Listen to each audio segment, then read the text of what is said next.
show you what I'm doing. It's got beeswax in it.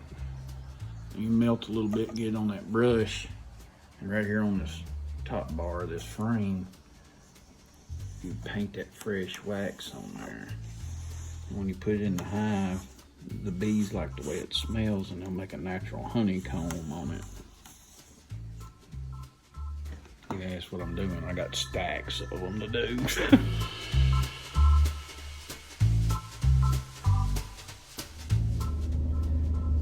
Welcome back to Be Original. I'm your host, Tennessee Tim. Today is May 23rd. Had to think about it. Days all running together in the middle of a honey flow. I got 4 overwintered hives that are in double deeps right now in the back of the truck.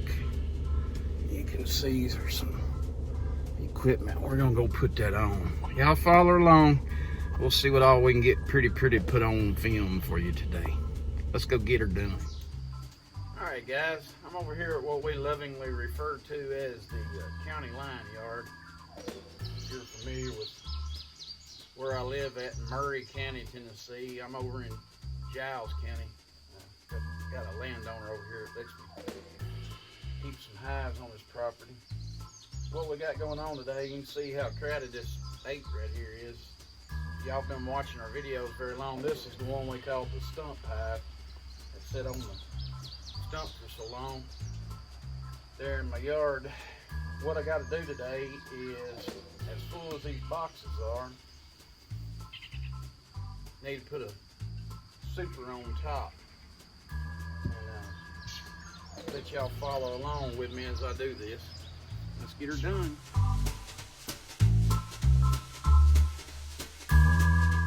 I open this up. All we're gonna do is just top super them. You can see they're ready for it. Full box of bugs right there.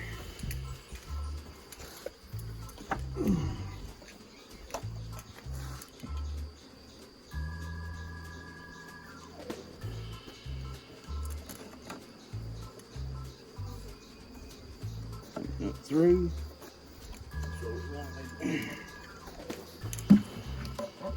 Just that quick. That's all we have to do.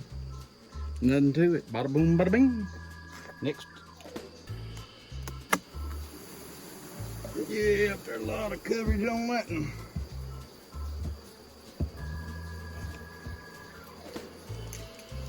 one.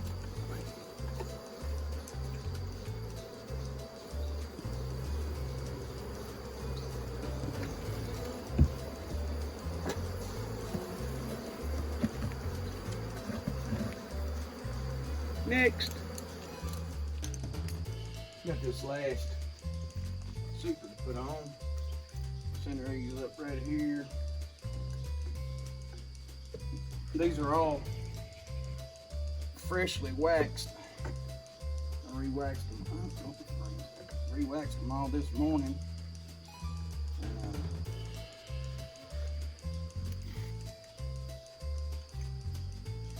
Plastic foundation, if it's not primed good,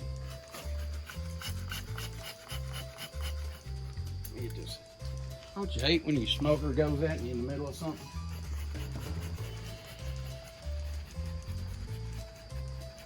Well, I got that propolized down. We opened that yesterday. That thing's already stuck.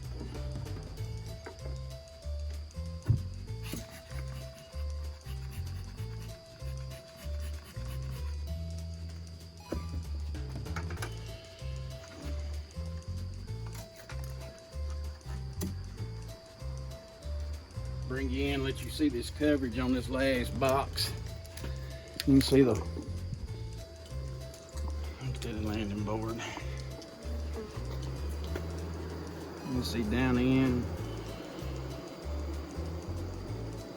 It's kind of pissy today. It's a kind of a dreary, rainy day. So you can see them white cappings down in there.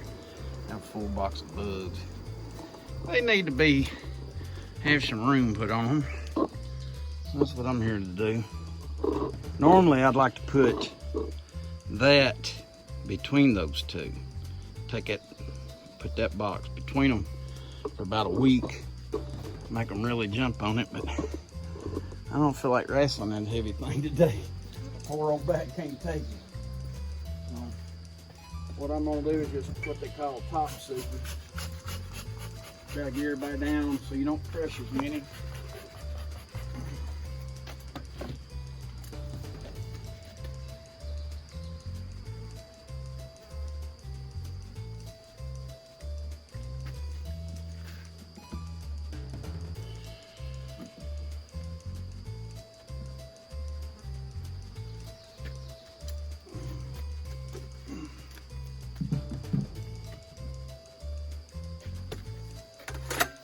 Let's roll.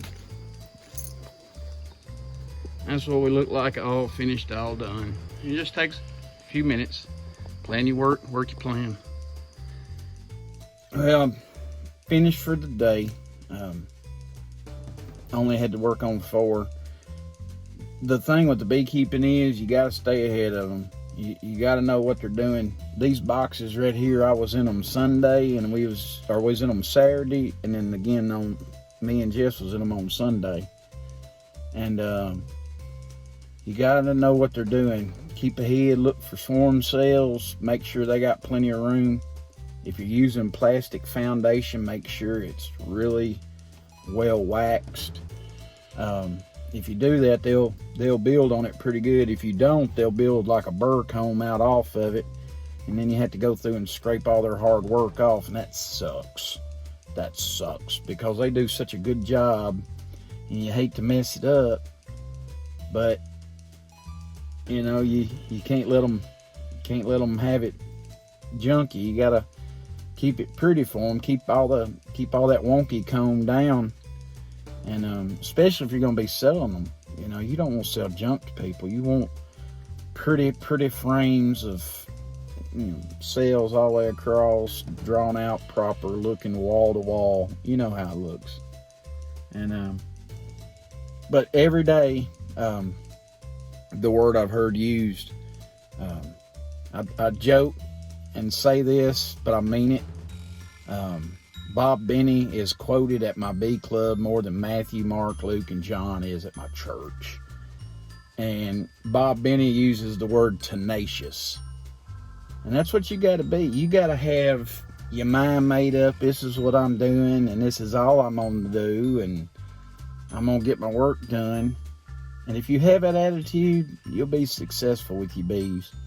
Right now, our count is that we had 4 overwintered hives. That's these I just worked. Now, we pulled some resources out of them for nukes and packages earlier in the season.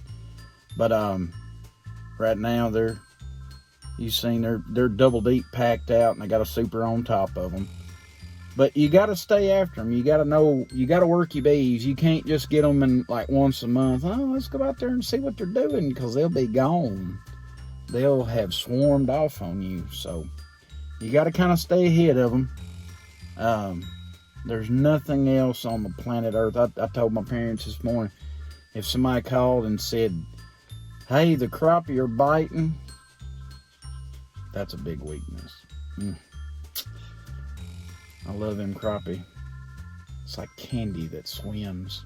But anyway, they'd ask you, you want, the honey's, we're in the middle of the honey flow. You want to go work bees? Or you want to go fishing?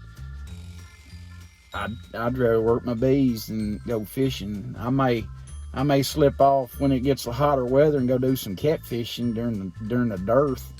But right now, my ladies need me in them once a week. So that's what I'm doing, is getting out here hustling after it. So we have every intention of growing our operation as big as possible. We're on schedule this week. We got 8 more mated queens coming in from the California beekeeper on YouTube, Jose Uribe. We met him during the Hive Life conference, and we decided to run with some of his queens. And we've already bought some, and we're fixing to order. Well, we've already ordered 8 more coming in. And you stick around, probably tomorrow I'll have a video where I go over to the what we call the churchyard, the nukes that I got from Byron Ferris.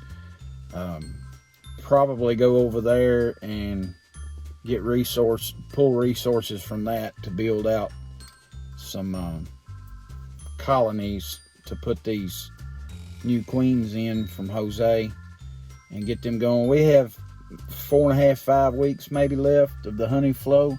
Right now we're in the middle of the privet, and I'm in Middle Tennessee. The blackberries have gone away, and I have seen signs of the sourwoods fixing to open up early, like legit. I don't know what the deal is, if they're getting more sunlight or what causes them to do that. You know, some stuff will open up early, some stuff will bloom early. So I thank y'all for following along with us. This is a passion. It's not a hobby anymore. It's too much mental clarity I get from working these things. I have to work them. It's almost, it ain't I want to, it's I have to, just to keep me right here, you know. I ain't never been real right, but you know, it kind of keeps me in reality with y'all. So I appreciate y'all following along. Excuse me. Appreciate y'all following along. Remember to buy local, and to be local, and to be original in all that you do. Y'all have a blessed day, because I sure am.